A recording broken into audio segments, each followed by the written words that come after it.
रवनीत सिंह बिट्टू को देखकर वो पुरानी कहावत याद आ जाती है, नया मुल्ला ज्यादा प्याज खाता है, नया मुल्ला ज्यादा अजान देता है।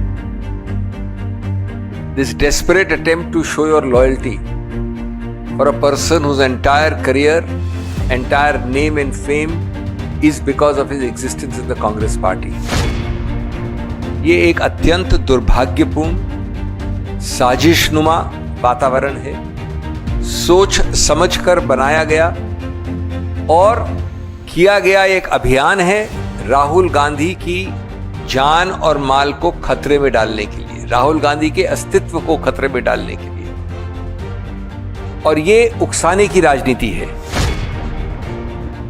कि अभी तक कानून इतना लंगड़ा या लूला नहीं हुआ है, अभी तक कानून इतना बहरा या अंधा नहीं हुआ है जितना आप समझते हैं। हम कानून के दरवाजे खटकाएंगे, वो प्रक्रिया शुरू हो गई है और जो कड़े से कड़ा दंड होता है संहिता के अंदर, जो कड़े से कड़ा दंड होता है वो हम दिलवा के छोड़ेंगे ऐसे लोगों को। It will demonstrate that BJP's sinister strategy of threatening, of terrorizing and trying to torment Rahul Gandhi ji is going to make him more muscular and more mighty. Congress के वरिष्ठ नेता वेणुगोपाल जी, दोस्तों, बिट्टू जी, हमें भी पता है कि नया नया मुर्गा और जोर से बांग देता है। रवनीत सिंह बिट्टू को देखकर वो पुरानी कहावत याद आ जाती है, नया मुल्ला ज्यादा प्याज खाता है, नया मुल्ला ज्यादा अजान देता है। This desperate attempt to show your loyalty for a person whose entire career, entire name and fame is because of his existence in the Congress Party. लेकिन वो एक व्यक्ति विशेष की बात है, मैं ज्यादा व्यक्ति विशेष की बात नहीं करना चाहता। मेरे वरिष्ठ मित्र वेणुगोपाल जी ने आपको 6-7 उदाहरण दिए हैं, मेरे पास और भी हैं, मैं उनको हिंदी में दोहराना नहीं चाहता, विस्तृत रूप से हैं और नाम भी हैं। लेकिन मूल मुद्दा क्या है? मूल मुद्दा है कि क्या दिखाता है आपको, क्या दर्शाता है इस सत्तारूढ़ पार्टी के बारे में, इस प्रधानमंत्री के बारे में, इस गृह मंत्री के बारे में, इस देश की गणतंत्र की परिभाषा के बारे में। यह एक अत्यंत दुर्भाग्यपूर्ण साजिशनुमा वातावरण है, सोच समझकर बनाया गया और किया गया एक अभियान है राहुल गांधी की जान और माल को खतरे में डालने के लिए, राहुल गांधी के अस्तित्व को खतरे में डालने के लिए। और यह उकसाने की राजनीति है, यह हिंसा के लिए निमंत्रण देने की राजनीति है, यह एक जंगल राज के लिए निमंत्रण देने की राजनीति है। इसका क्या मतलब हुआ? इसका मतलब है कि आप इस गणतंत्र की परिभाषा चाहते हैं, भय की परिभाषा, घृणा, हेट्रेड की राजनीति, असंवैधानिक वार्तालाप की शैली।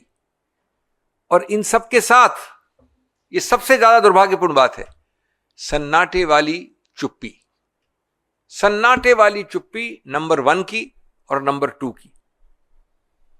और अगर कोई समझदार आदमी भी बीजेपी के अंदर से, वहां भी समझदार आदमी है कुछ, अगर एक भी समझदार आदमी बीजेपी के अंदर भी इस बात का खंडन करता है या भर्त्सना करता है, जो कि पूरे देश को एक आवाज में करनी चाहिए, तो मोदी जी और माननीय शाह जी और बीजेपी उनको निष्कासित कर देंगे, उनको निलंबित कर देंगे, उनके प्रमोशन को रोक देंगे, उनको विक्टिमाइज करेंगे। ये नहीं कि जिन लोगों ने ये बोला है उनको गिरफ्तार करना चाहिए, कानून के अंदर गिरफ्तारी तो दूर, इन लोगों के प्रमोशन का रास्ता ऐसे वक्तव्य हैं। ये वक्तव्य है पासपोर्ट, प्रमोशन का पासपोर्ट, अपने फायदे के लिए, बोनस लेने के लिए, दंडित होने के लिए नहीं। आप सोचिए, किसी देश में अभी एक ऐसा असैसिनेशन अटेम्प्ट हुआ और देशों में और जगहों पे, तो पूरे प्रतिद्वंद भी हो तो भी वहां के उच्चतम लोग इस बात की भर्त्सना करते हैं, कहते हैं कि इसका कोई जगह नहीं है गणतंत्र में। एक वाक्य, एक शब्द नहीं निकला माननीय प्रधानमंत्री और गृह मंत्री या किसी वरिष्ठ नेता से, वाक्यों से नहीं निकला, डर के मारे, भय के मारे। लेकिन इससे संदेश क्या जाता है? संदेश जाता है कि और करो, और करो, हम तुम्हारे साथ हैं, हम तुम्हारा समर्थन कर रहे हैं। ये बहुत दयनीय हालत बना दी है इस लोकतंत्र और गणतंत्र की। लेकिन हमें गर्व इस बात का है कि अभी भी इस देश में कुछ कानून बचा है, कुछ न्याय बचा है, न्यायपालिका बची है, ढांचे बचे हैं, संस्थाएं बची हैं, और हम हर कानूनी तरीके से उसका प्रयोग करेंगे ऐसे लोगों को सही रूप से कानून के अंतर्गत दंडित करने के लिए। अगर वो समझते हैं कि इस देश में कोई कानून नहीं है, अगर वो समझते हैं कि जो कानून के ठेकेदार अपने आप को कहते हैं, जो अहम पदों पे बैठे हैं, वो कुछ नहीं करेंगे, उससे वो बच जाएंगे, तो मैं कांग्रेस पार्टी की तरफ से स्पष्ट करना चाहता हूं कि अभी तक कानून इतना लंगड़ा या लूला नहीं हुआ है, अभी तक कानून इतना बहरा या अंधा नहीं हुआ है जितना आप समझते हैं। हम कानून के दरवाजे खटकाएंगे, वो प्रक्रिया शुरू हो गई है, और जो कड़े से कड़ा दंड होता है संहिता के अंदर, जो कड़े से कड़ा दंड होता है, वो हम दिलवा के छोड़ेंगे ऐसे लोगों को। लेकिन ये काम न मुझे करना चाहिए, न वेणुगोपाल जी को करना चाहिए, न कांग्रेस पार्टी को करना चाहिए। ये तो अग्रिम पंक्ति में आकर मोदी जी को करना चाहिए था, उससे उनको सराहना मिलती। लेकिन अंदर का द्वेष, अंदर की भावना, अंदर की गुस्सा, अंदर की घृणा इतनी ज्यादा है कि वो करने में बेकाबिल हैं। ये दुर्दशा है, ये दुर्भाग्य है इस देश का, इस पद का। और ये एक चीज और दिखाता है, ये दिखाता है कि BJP is a party in panic. These statements demonstrate that.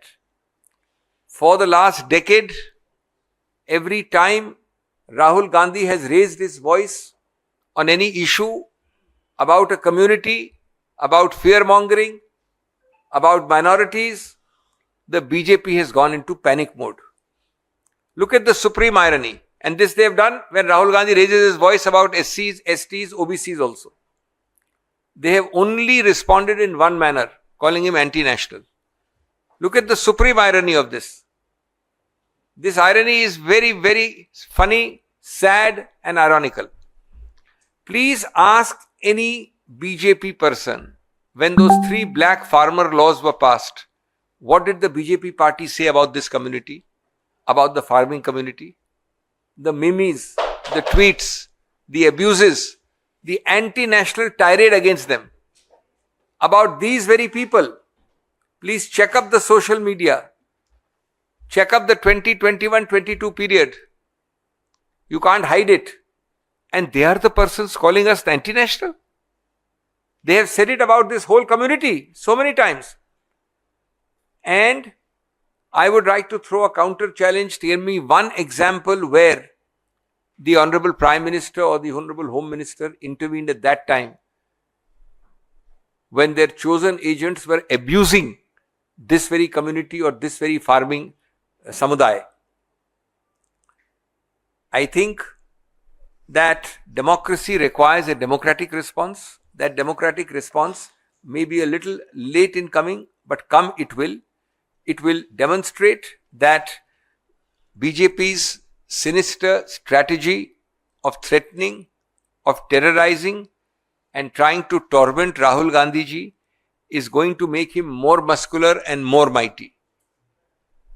It will show that this government, this ruling party is clearly instigating, inciting and igniting hatred, a terrible invitation to violence against a constitutional leader of the opposition. This is the tragedy of Indian democracy. It is, of course, a tragedy of the ruling party, but above all, it is a tragedy of the Indian democracy. And I would end by repeating that there may be a slight delay because of the yantra tantra which you are used to using, but let me assure these miscreants, these people who don't deserve to hold constitutional positions, that Judgment Day is not far away. Stay ahead with our cutting edge news app. Instantly access the latest shorts in just 1 minute and breaking news in just 50 words. Download now for a smarter, faster news experience.